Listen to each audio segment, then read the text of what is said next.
Pozdrav, evo jedan mali podsjetnik za promatrače na drugom krugu lokalnih izbora. Zašto mi to moramo promatrati? A zato jer su ovi koji su do sada bili na vlasti pokazali da su spremni ama baš na sve kako bi tu vlast zadržali. Dakle, na ovim izborima istovremeno može biti prisutan samo jedan promatrač sa liste. To znači da ćemo se morati podijeliti u smjene kada će tko biti, a prilikom prebrojavanja obavezno bi bilo dogovoriti i koalicijskog promatrača koji bi nam pomogao prilikom prebrojavanja. Kako smo mi primijetili da se eventualno mogu lažirati glasovi, znači svojim poznanicima onaj koji dijeli može dati 2 ili više listića koji se ispune za njihovog kandidata. To znači prate ovi koji zakružuju po listama birača i onda mogu zakruživati ljude koji nisu glasali. Podmetanje listića prilikom glasanja na terenu van birališta, o tome ćemo kasnije, to se mora jako dobro popratiti.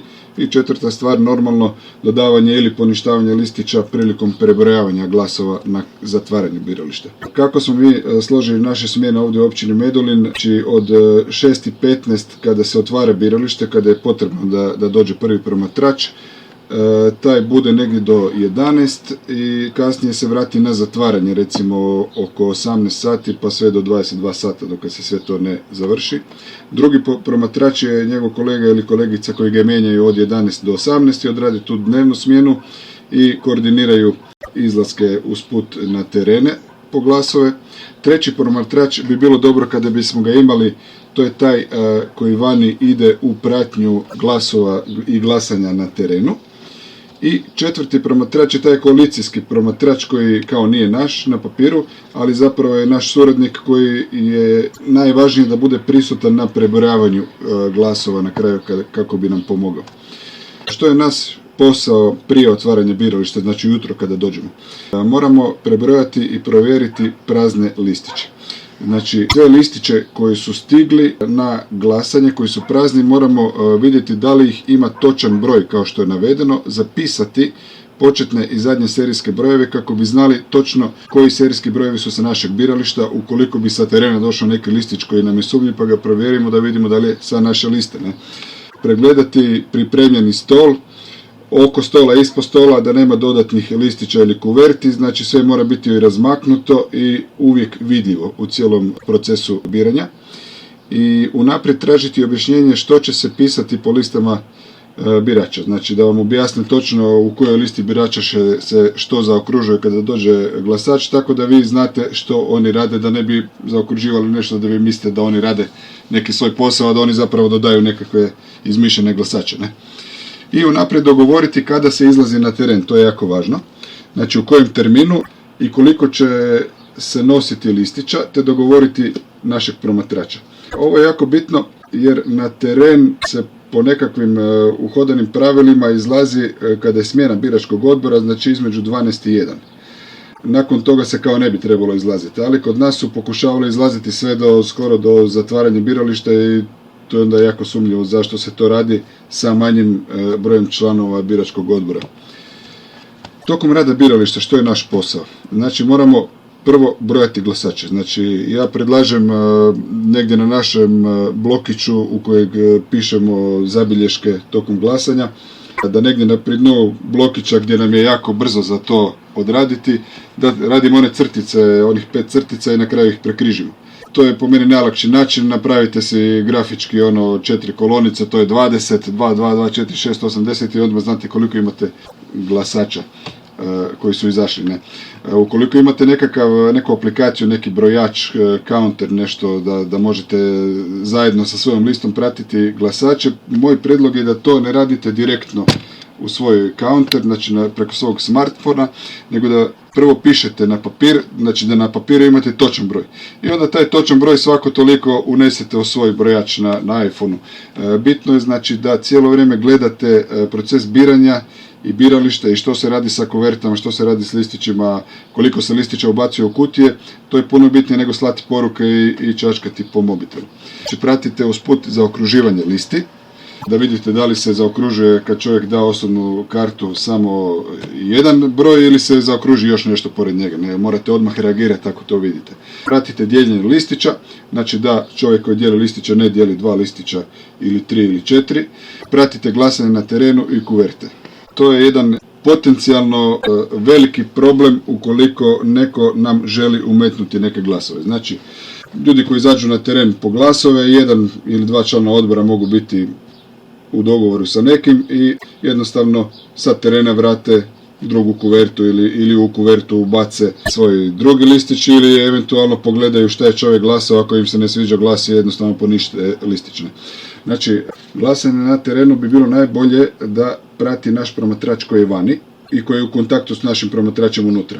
Kad naš promatrač dogovori da se ide sa članovima biračkog odbora, da se ide na teren, pozove naš promatrač izvana, on uđe unutra, evidentira koje kuverte idu vani i krene zajedno sa njima na terensko glasanje. Ukoliko se ide automobilom, bilo bi dobro da on zamoli da ide zajedno sa njima u automobil, tako da može cijelo vrijeme imati te kuverte na oku. Znači, praksa je nekada oni uzmu nekoliko različitih kuverti, ne točan broj kuverti koliko idu, po koliko glasača idu, nego kao da uzmu više kuverti da bi glasač mogao izabrati ono da kao se ne zna koji serijski broj je uzeo. Ne?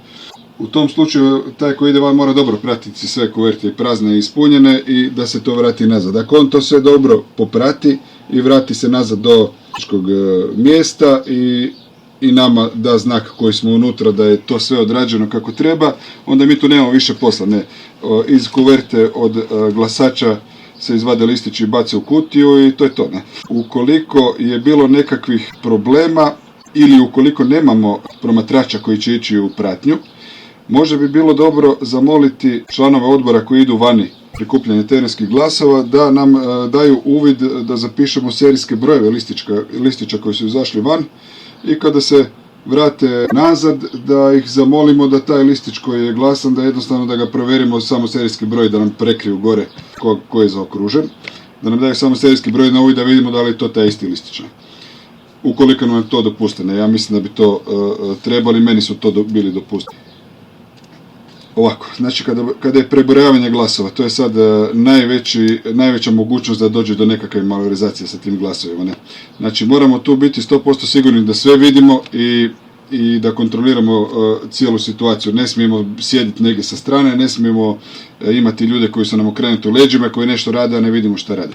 Znači, potrebno je očistiti stol na kojemu će se prebrojavati glasovi. Najbolje da se spoje 2 stola, da je to jedna velika površina. Normalno, odmaknu se sve stvari, znači ne smije biti nikakav prijedlog, niti ga ne smijete prihvatiti da se nekakvi listići od nekog kandidata slažu na neku stolicu pa da se dižu sa stolice ili nešto. Znači nikakve stolice, ništa, sve mora biti odmaknuto i sve mora biti na stolu. Mi moramo cijelo vrijeme imati pregled svih koji rade, tako se morate postaviti negdje na rub stola, svi koji rade moramo vidjeti sve ruke, moramo vidjeti sve listiće cijelo vrijeme. Jer tu se najlakše može ubaciti jedan bunt recimo od 200 nekakvih glasova, a da to niko ne skuži. To traje 1 sekundu, ako vam neko zakloni pogled, otišlo je sve. Ne? Znači ovako, kada se slažu listići na hrpe, najbolje da ih zamolite, bez obzira kakav oni imaju način rada i kako su zamislili. Zamolite ih da jedan član odbora prikuplja listiće jednog kandidata, drugi član odbora listiće drugog kandidata. I svi ovi koji pregledavaju listiće da daju samo jednome od njih dvojice i da te hrpe budu samo 2. Tako da ne može biti više hrpa i da vam neko ne može zakloniti pogled pa jednu hrpu maknuti, na primjer našu. Nakon što se sve te hrpe lože, prije prebrojavanja tih hrpa zamolite znači da hrpu listića od suparničkog kandidata pregledate na taj način da vidite da li je zaokružen baš on na listiću ili je listić nevažeći ili je došlo do neke greške. Znači moramo se uvjeriti da su doista od suparničkog kandidata svi listići doista njegovi. Na kraju kada se sve to pregleda, zamolite da vam pokažu i nevažeće listiće, da vidite da li možda među njima ima neki naš listić koji je zapravo važeći. Kada smo ustanovili da su stvarno listići od suparničkog kandidata njegove, da su nevažeći, onda se ide na brojanje listića.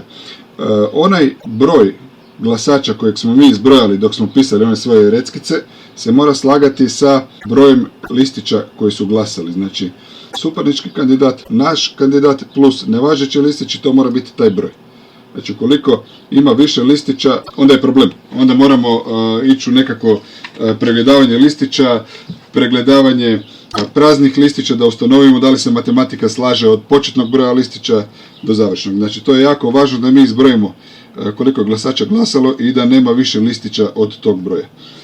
Nakon što se sve to evidentira, nakon što se sve zapiše, oni će to sve unijeti u svoj zapisnik, mi provjerimo da li su prave brojke unesene u zapisnik i nakon toga ih zamolimo da mi fotografiramo cijeli zapisnik ili ukoliko glasački odbor ima fotokopirni stroj, da nam fotokopiraju kopiju zapisnika da dobijemo za našu glasačku listu. Eto, to je ukratko to. Sretno!